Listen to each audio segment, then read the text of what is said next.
turno de esta tienda. Los dos rezaron juntos, el extraño lo animó, y así pasaron las 2 horas. Por fin, los soldados subieron a su camión y se marcharon. El extraño también se fue, sin hacer una sola compra ni preguntar por ningún artículo de la tienda. Más tarde ese mismo día, el dueño de la tienda, el señor Christopher Willis, cuyo nombre chino era Lee, regresó. El dependiente de la tienda le dijo: «Señor Lee, ¿crees en los ángeles?» «Sí», dijo Willis. «Yo también, señor Lee». ¿Pudo el extraño haber sido uno de los ángeles protectores de Dios? El Dr. Bell siempre lo pensó así. Corrie ten Boom escribió sobre una experiencia notable en el terrible campo de prisioneros nazi de Ravensbrück. Juntos entramos en el aterrador edificio. En una mesa había mujeres que nos quitaron todas nuestras posesiones. Todos tuvieron que desvestirse por completo y luego ir a una habitación donde le revisaron el cabello. Le pregunté a una mujer que estaba ocupada revisando las pertenencias de los recién llegados si podía usar el baño. Señaló una puerta y descubrí que la comodidad no era más que un agujero en el suelo de la ducha. Betsy permaneció cerca de mí todo el tiempo. De repente tuve una inspiración. «Rápido, quítate la ropa interior de lana», le susurré. Lo enrollé con el mío y puse el paquete en un rincón con mi pequeña Biblia. El lugar estaba lleno de cucarachas, pero eso no me preocupó. Me sentí maravillosamente aliviado y feliz. «El Señor está ocupado respondiendo nuestras oraciones, Betsy», susurré. «No tendremos que sacrificar toda nuestra ropa». Nos apresuramos a regresar a la fila de mujeres que esperaban ser desvestidas. Un poco más tarde, después de ducharnos y ponernos nuestras camisas y vestidos raídos, escondí el rollo de ropa interior y mi Biblia debajo de mi vestido. Lo hizo. Sobresalen obviamente a través de mi vestido, pero oré: «Señor, haz que ahora tus ángeles me rodeen, y que no sean transparentes hoy, porque los guardias no deben verme». Me sentí perfectamente a gusto. Pasé tranquilamente a los guardias. Todos fueron revisados, desde el frente, los lados, la espalda. Ningún bulto escapó a los ojos del guardia. La mujer que estaba frente a mí había escondido un chaleco de lana debajo de su vestido, le fue quitado. Me dejaron pasar, porque no me vieron. Betsy, justo detrás de mí, fue registrada. Pero afuera aguardaba otro peligro. A cada lado de la puerta había mujeres que miraban a todos por segunda vez. Palparon el cuerpo de cada uno que pasaba. Sabía que no me verían, porque los ángeles todavía me rodeaban. Ni siquiera me sorprendí cuando pasaron a mi lado, pero dentro de mí se elevó el grito de júbilo: «Oh Señor, si tú respondes así a la oración, puedo enfrentar incluso a Ravensbrück sin miedo». Vigilancia divina. Todo verdadero creyente en Cristo debe ser animado y fortalecido. Los ángeles están mirando, marcan nuestro camino. Ellos supervisan los eventos de nuestras vidas y protegen los intereses del Señor Dios, siempre trabajando para promover sus planes y lograr su más alta voluntad para nosotros. Los ángeles son espectadores interesados y observan todo lo que hacemos, porque somos espectáculo para el mundo, y para los ángeles y los hombres. 1 Corintios 4, 9. Dios asigna poderes angelicales para velar por nosotros. Agar, la doncella de Sara, había huido de las tiendas de Abraham. Es irónico que Abraham, después de haber escalado tan gloriosas alturas de fe, haya capitulado ante las confabulaciones y regaños de su esposa, y ante la costumbre de ese día de engendrar un hijo de Agar. Y es irónico que Sara, su esposa, haya estado tan celosa que cuando su propio hijo, Isaac, nació años después, ella quería deshacerse tanto de Agar como del hijo anterior, Ismael. Así que la autocomplacencia de Abraham lo llevó al dolor y echó a Agar de su hogar. No obstante, Dios envió a su ángel para ministrar a Agar. Y el ángel del Señor la halló junto a una fuente de agua en el desierto, junto a la fuente en el camino a Asher. Génesis 16, 7. El ángel habló como un oráculo de Dios, apartando su mente de la herida del pasado con una promesa de lo que podría esperar si depositara su fe en Dios. Este Dios es el Dios no solo de Israel, sino también el Dios de los árabes, porque los árabes provienen del linaje de Ismael. El mismo nombre de su hijo, Ismael, que significa Dios oye, fue un sustento. Dios prometió que la simiente de Ismael se multiplicaría y que su destino sería grandioso en la tierra mientras ahora emprendía el inquieto peregrinaje que caracterizaría a sus descendientes. El ángel del Señor se reveló a sí mismo como el protector de Agar e Ismael. Agar, asombrada, exclamó, Dios me ve, Génesis 16:13, o como mejor se traduce, yo he visto a ti, que todo lo ves y que me ve a mí. El Salmo 34:7 subraya la enseñanza de que los ángeles nos protegen y nos liberan, el ángel del Señor acampa alrededor de los que le temen, y los libra. También encontramos esta idea reflejada en una de las canciones de Charles Wesley, Ángeles, ¿a dónde vamos? Atiende nuestros pasos lo que sea. Su cuidado atiende con cuidado, y el mal se aparta. Entregas milagrosas. La gran mayoría de los cristianos puede recordar algún incidente en el que sus vidas, en momentos de peligro crítico, han sido preservadas milagrosamente, casi un accidente de avión, casi un accidente de coche, una tentación feroz. Aunque es posible que no hayan visto ángeles, su presencia podría explicar por qué se evitó la tragedia. Siempre debemos estar agradecidos por la bondad de Dios, quien usa a estos maravillosos amigos llamados ángeles para protegernos. La evidencia de las Escrituras, así como la experiencia personal, nos confirma que los ángeles guías y guardianes individuales asisten al menos a algunos de nuestros caminos y se ciernen protectoramente sobre nuestras vidas. Las Escrituras están llenas de evidencias dramáticas del cuidado protector de los ángeles en su servicio terrenal al pueblo de Dios. Pablo amonestó a los cristianos a ponerse toda la armadura de Dios para poder estar firmes frente al mal, Efesios 6, octubre de 12. Nuestra lucha no es contra la carne y la sangre, solo los poderes físicos, sino contra las fuerzas espirituales, sobrehumanas, de la maldad en las esferas celestiales. Satanás, el príncipe de la potestad del aire. Promueve una religión, pero no la fe verdadera, promueve falsos profetas. De modo que los poderes de la luz y la oscuridad están encerrados en un intenso conflicto. Gracias a Dios por las fuerzas angelicales que luchan contra las obras de las tinieblas. Los ángeles nunca ministran egoístamente, sirven para que toda la gloria sea dada a Dios a medida que los creyentes son fortalecidos. Un ejemplo clásico de la agencia protectora de los ángeles se encuentra en Hechos 12, 5-11. Cuando se abrió la escena, Peter yacía atado en prisión esperando su ejecución.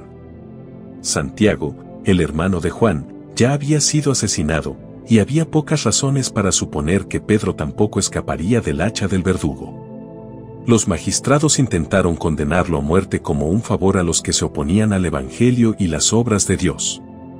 Seguramente los creyentes habían orado por Santiago, pero Dios había elegido librarlo a través de la muerte. Ahora la iglesia estaba orando por Pedro.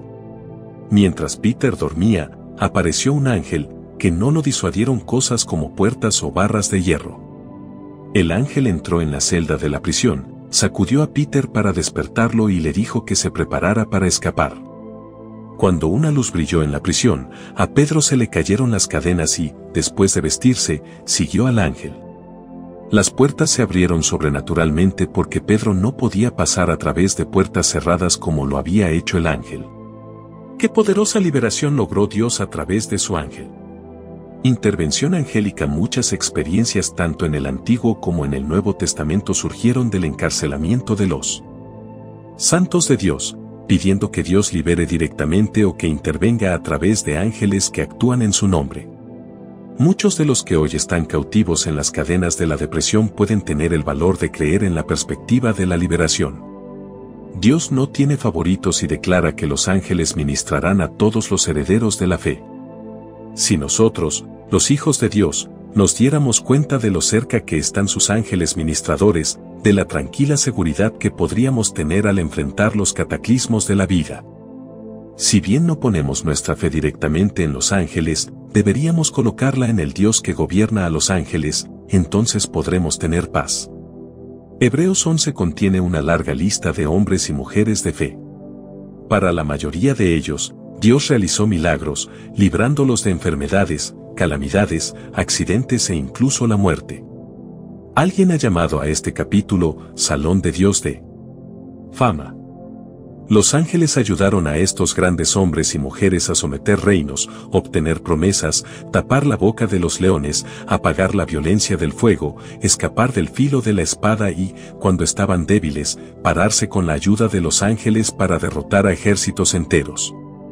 Pero el ritmo cambia en el versículo 35, con las palabras iniciales, y otros fueron torturados, no aceptando liberación. Los que ahora se mencionan eran de igual fe y coraje, tuvieron que soportar la prueba de crueles burlas y azotes. Sufrieron fianzas y encarcelamientos. Fueron apedreados, aserrados, muertos a espada. Vagaban en pieles de cabra, desamparados, afligidos y atormentados.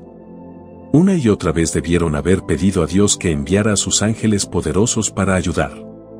No vino ningún ángel liberador.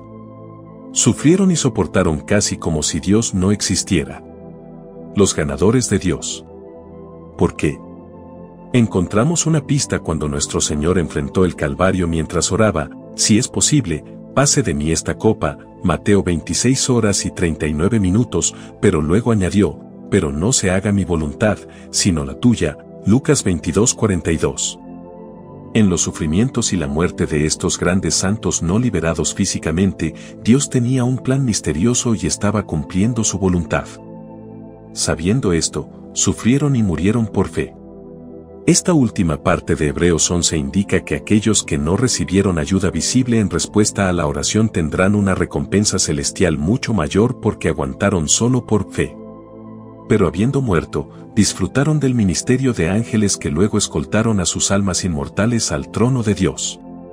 Si la primera parte de Hebreos 11 se llama Salón de la Fama de Dios, la segunda debería llamarse Los ganadores de la Medalla de Honor de Dios. Una vez, cuando estaba atravesando un periodo oscuro, oré y oré, pero los cielos parecían ser de bronce. Sentí que Dios había desaparecido y que estaba solo con mi prueba y mi carga. Fue una noche oscura para mi alma. Le escribí a mi madre sobre la experiencia y nunca olvidaré su respuesta: hijo, hay muchas veces en las que Dios se retira para probar tu fe. Quiere que confíes en Él en la oscuridad. Ahora, hijo, extiende la mano por fe en la niebla y encontrarás que su mano estará allí. En lágrimas me arrodillé junto a mí cama y experimentó una sensación abrumadora de la presencia de Dios. Ya sea que sintamos o no la presencia del Espíritu Santo o de uno de los santos ángeles, por fe estamos seguros de que Dios nunca nos dejará ni nos abandonará. 9 ángeles, God agents en Tentencia. La Biblia dice que a lo largo de la historia los ángeles han trabajado para llevar a cabo los juicios de Dios, dirigiendo los destinos de las naciones desobedientes a Dios. Por ejemplo, Dios usó ángeles para esparcir al pueblo de Israel debido a sus pecados. También usó ángeles para juzgar a Sodoma y Gomorra, y finalmente a Babilonia y Nínive. Además, al fin de los tiempos, los ángeles ejecutarán juicios sobre aquellos que hayan rechazado el amor de Dios. El escritor de Hebreos habla de las fuerzas angélicas como ejecutoras de los juicios de Dios: el que hace a sus ángeles espíritus, ya sus ministros llama de fuego, Hebreos 1:7. El fuego llameante sugiere cuán terribles son los juicios de Dios y cuán ardiente es el poder de los ángeles que llevan a cabo las decisiones de Dios. Los ángeles administran juicio de acuerdo con los principios de justicia de Dios. Desconocidos para los hombres, indudablemente han ayudado en el pasado a destruir sistemas malignos como el nazismo, porque esos gobiernos llegaron al lugar donde Dios ya no podía retener su mano. Estos mismos ángeles llevarán a cabo terribles juicios en el futuro, algunos de los cuales el libro de Apocalipsis describe vívidamente. A menudo obtenemos nociones falsas sobre los ángeles de las obras de teatro que dan los niños de la escuela dominical en Navidad. Es cierto que los ángeles son espíritus ministradores enviados para ayudar a los herederos de la salvación. Pero así como cumplen la voluntad de Dios en la salvación de los creyentes en Jesucristo, también son vengadores que usan su gran poder para cumplir la voluntad de Dios en el juicio. Dios les ha dado poder para separar las ovejas de las cabras, el trigo de la paja y una. De ellos tocarán la trompeta que anuncia el juicio inminente cuando Dios convoque a las naciones a comparecer ante Él en el último gran juicio. Los ángeles advierten del juicio en el caso de Sodoma y Gomorra, no había forma de evitar el juicio. Su maldad se había vuelto demasiado grande. Dios los había juzgado, tenían que ser destruidos. Pero antes de que Dios envíe juicio, advierte. En este caso, usó ángeles para señalarle a Abraham la inminente condena de Sodoma y Gomorra por su maldad, Génesis 18. Abraham, cuyo sobrino Lot y su familia vivían entre esta gente inicua, comenzó a suplicarle a Dios que perdonara las dos ciudades. Abraham le preguntó a Dios si evitaría el juicio si 50 personas justas vivieran en Sodoma. Dios le dijo a Abraham que no destruiría la ciudad si hubiera 50 personas así. Entonces Abraham pidió una suspensión de la ejecución si solo había 45 justos. Dios estuvo de acuerdo. Entonces Abraham pidió liberación si había 30 justos. Dios estuvo de acuerdo. Entonces Abraham pidió 20, luego por 10. Dios acordó retener el juicio si se podían encontrar hasta 10 personas justas en Sodoma. Pero ni siquiera 10 de esas personas vivían allí. Note que Dios le respondió a Abraham cada vez que le pidió. Y no dejó de responder hasta que Abraham dejó de preguntar. Después de esto, Dios ordenó a los ministros angelicales del juicio que llovieran destrucción sobre estas dos ciudades malvadas y todos sus habitantes. Sin embargo, antes de la destrucción de las ciudades, dos mensajeros celestiales no identificados visitaron Sodoma para advertir a Lot y su familia que huyeran de la ira que estaba por venir. Tan malvados eran los habitantes de Sodoma que querían molestar físicamente a los ángeles. Los ángeles los cegaron y les impidieron llevar a cabo su conducta inicua. En su libro Todo sobre los ángeles, C. Leslie Miller declara, es significativo que, aunque Lot, el sobrino de Abraham, se había alejado de las normas sagradas de su tío y había buscado la compañía y los beneficios materiales de una alianza impía, sin embargo, los ángeles del Señor estaban allí para perdonarle la vida y ayudarlo a evitar las consecuencias de su propio mal juicio. Por lo tanto, vemos algo de la misericordia, la gracia y el amor de Dios hacia aquellos que profesan su nombre y tratan sinceramente de vivir una vida que honre a Dios. La vida en medio de las circunstancias más difíciles. El ángel que destruyó al ejército asirio en 2 Reyes 19, las escrituras enfatizan dramáticamente el uso de ángeles por parte de Dios para ejecutar sus juicios. El rey Ezequías había recibido una carta del comandante de las fuerzas asirias e inmediatamente buscó el consejo de Dios. Dios le dio a Isaías la respuesta, diciendo que ni una flecha asiria sería disparada contra la ciudad. Prometió defender Jerusalén en esa ocasión por causa de David. Dramáticamente, esa noche, solo un ángel golpeó el campamento asirio y 185,000 soldados fueron encontrados muertos en el campo de batalla a la mañana siguiente, versículo 35. El ángel que olió a Herodagripa. Ya nos hemos referido al caso de Herodes. Vestido con sus ropas reales, se presentó ante el pueblo para pronunciar un discurso. Cuando terminó, la gente gritó, es la voz de un Dios, y no de un hombre, Hechos 12:22. En lugar de negar tal cosa, Herodes se deleitó con el impacto que había causado. La respuesta de Dios a este acto idólatra fue rápida y, para Herodes, desastrosa. Por cuanto no dio a Dios la gloria, fue comido por los gusanos y entregó el espíritu, versículo 23. El ángel del Señor lo hirió. El ángel que casi destruyó Jerusalén. En ninguna parte del Antiguo Testamento hay un uso más significativo del poder angelical en el juicio contra el propio pueblo de Dios que cuando David desafió el mandato de Dios al enumerar a Israel. Dios envió una pestilencia entre los israelitas y 70,000 murieron. También envió un solo ángel para destruir la ciudad de Jerusalén. David vio al ángel del Señor de pie entre la tierra y el cielo, con una espada desenvainada en su mano extendida sobre Jerusalén, 1 Crónicas 21:16. Cuando David suplicó misericordia, el ángel le dijo que levantara un altar en la era de Arauna el Jebuseo. Entonces Dios aceptó el sacrificio de David allí y le dijo al ángel destructor, es suficiente, quédate ahora. Tu mano, 2 Samuel 24:16. La escritura dice significativamente que el mismo ángel ya había matado a los 70,000 000 hombres, versículo 17. De hecho, los ángeles son agentes de Dios en el juicio. La historia del Nuevo Testamento también registra incidentes en los que ángeles vengativos juzgaron los actos injustos de hombres y naciones. El ángel que destruyó al egipcio primogénito una fatídica noche en Egipto, justo antes del Éxodo, el ángel destructor estaba a punto de barrer la tierra con una visitación de la muerte, Éxodo 12, 18 a 30. Cuán profundamente debe haberse grabado la ansiedad en los corazones de los israelitas. Los judíos creyentes habían ofrecido sacrificios y rociado generosamente la sangre sobre los postes de las puertas y los dinteles de sus hogares. Luego, de acuerdo con el horario de Dios, el juicio cayó sobre Egipto cuando llegó el momento oscuro y terrible de la medianoche. El ángel destructor, 1 Corintios 10:10, Hebreos 11:28, fue el ministro de juicio de Dios, dejando la muerte a su paso. El primogénito de cada hogar egipcio o israelí incrédulo murió bajo el juicio de un Dios santo que, sin embargo, tenía respeto por la sangre. A lo largo de los siglos, este relato desgarrador ha sido el tema tanto de judíos como de cristianos. Cuando vea la sangre, pasaré de ti. Ha sido el texto de miles de sermones de rabinos y clérigos cristianos. No era la calidad de vida de la gente en las casas salpicadas de sangre lo que contaba. Fue su fe, aparte de las obras, lo que demostraron rociando la sangre.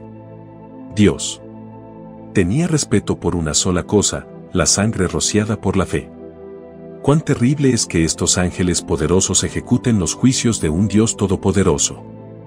El ángel que detió a Abraham en Génesis 22, Dios, queriendo probar la realidad de la fe de Abraham, le dijo que sacrificara a su amado, hijo de la promesa, Isaac.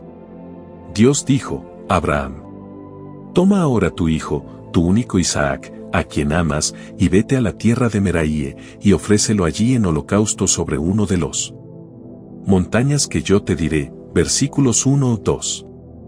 Qué gran sufrimiento debe haber atormentado y herido el corazón de Abraham durante la larga noche mientras consideraba lo que implicaba este supremo sacrificio. Sin embargo, sin nada más que la palabra de Dios, Abraham, por pura fe desnuda, tomó fuego, leña y su hijo, y partió para hacer las órdenes de Dios. La Biblia no registra mayor acto de fe.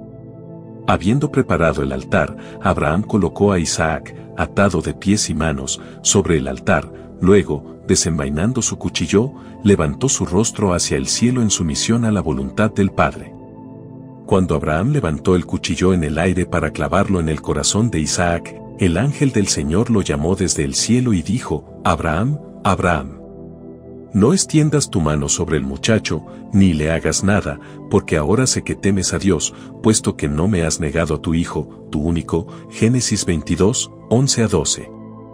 El doble uso del nombre siempre implica la importancia del mensaje que se va a dar.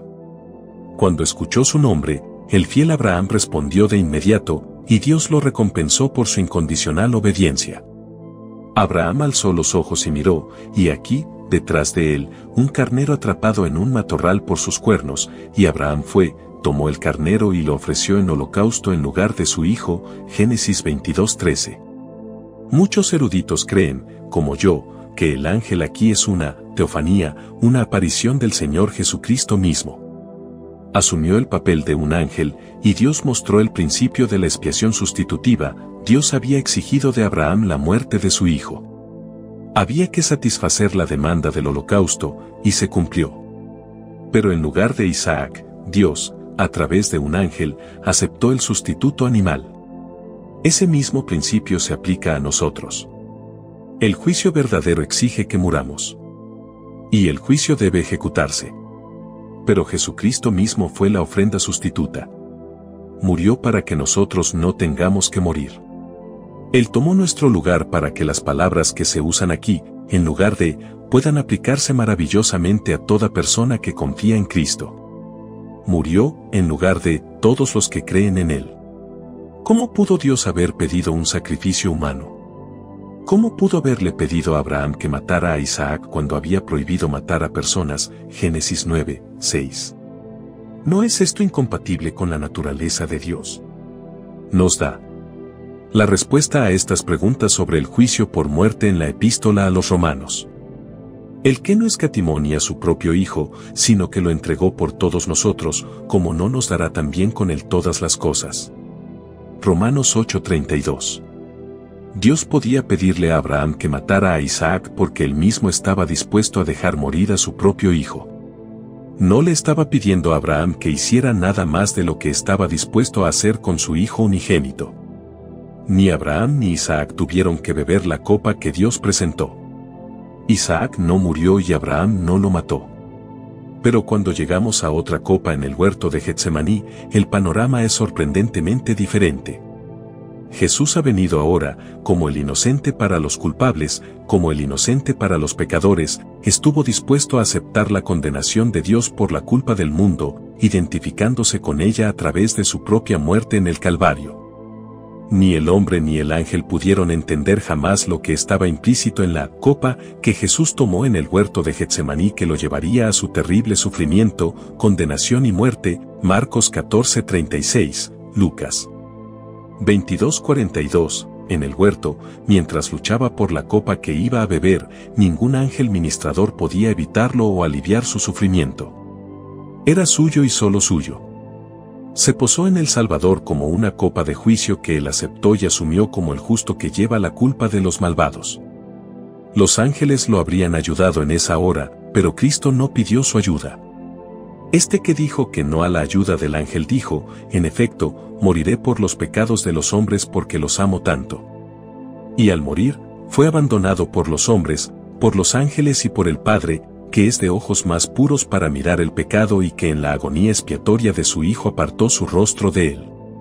Por eso Jesús clamó desde la cruz, Dios mío, ¿por qué me has desamparado? Mateo 27:46. Murió solo. Los ángeles estaban listos para rescatarlo, pero él se negó. Los ángeles y los que rechazan a Jesús está claro en las Escrituras que los ángeles serán los emisarios de Dios para ejecutar su juicio contra aquellos que deliberadamente rechazan a Jesucristo y la salvación que Dios ofrece a través de él. Si bien todos los hombres son pecadores por naturaleza, elección y práctica, sin embargo, es su rechazo deliberado de Jesucristo como Salvador y Señor lo que causa el juicio de separación eterna de Dios. Dios ha asignado ángeles al final de la era para separar las ovejas de las cabras, el trigo de la cizaña, los salvados de los perdidos. No estamos llamados a obedecer la voz de los ángeles. Pero debemos prestar atención y obedecer la palabra de Dios y la voz de Dios que nos llama a reconciliarnos con Él por la fe en Jesucristo. Si no, tendremos que pagar el castigo del pecado no perdonado. Los ángeles administrarán esa pena. Los echarán en el horno de fuego, Mateo 13:50. Constantemente me asombra que los decretos y las advertencias de Dios se consideren tan a la ligera en nuestro mundo moderno, incluso entre los cristianos. Ángeles y vida eterna. Cada hijo de la raza de Adán se enfrenta a dos formas de vida, una, a la vida eterna, el otro, a la muerte eterna. Hemos visto cómo los ángeles ejecutan el juicio de Dios sobre los que rechazan a Jesús, los ángeles los arrojaron al horno de fuego.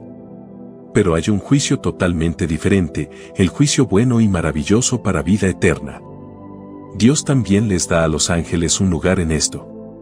Les encarga que acompañen a los creyentes al cielo y les den una bienvenida real al entrar en la presencia eterna de Dios. Cada uno de nosotros que confía en Cristo será testigo del regocijo de las huestes angelicales alrededor del trono de Dios. En la historia del rico y Lázaro, Lucas 16, Jesús habló de un mendigo que murió en la fe. Nunca había tenido muchos de los bienes de este mundo, pero era rico en fe que cuenta por la eternidad.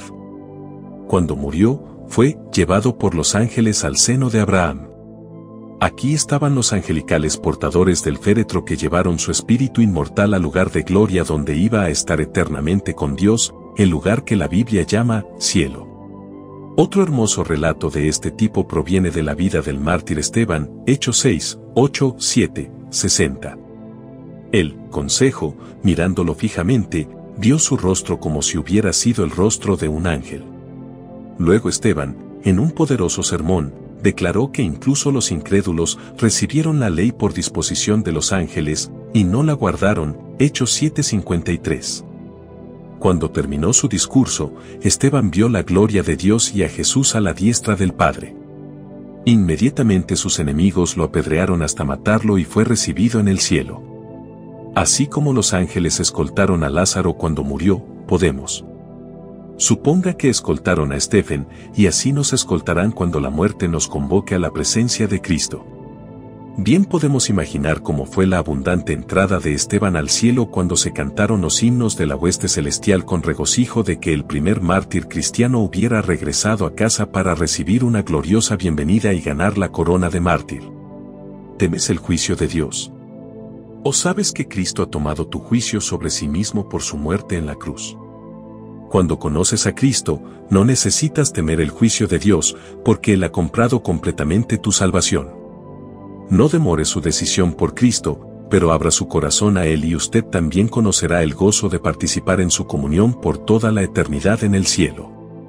10 Ángeles y el Geospel. W. Y bien Dios ha delegado ángeles para hacer pronunciamientos especiales para Él, no les ha dado el privilegio de proclamar el mensaje del Evangelio. ¿Por qué esto es así? Las Escrituras no lo dicen. Quizás los seres espirituales que nunca han experimentado los efectos de la separación de la comunión con Dios a causa del pecado no podrían predicar con entendimiento. Pero observe lo que dice el escritor en Santo, santo es lo que cantan los ángeles, santo, santo es lo que cantan los ángeles, y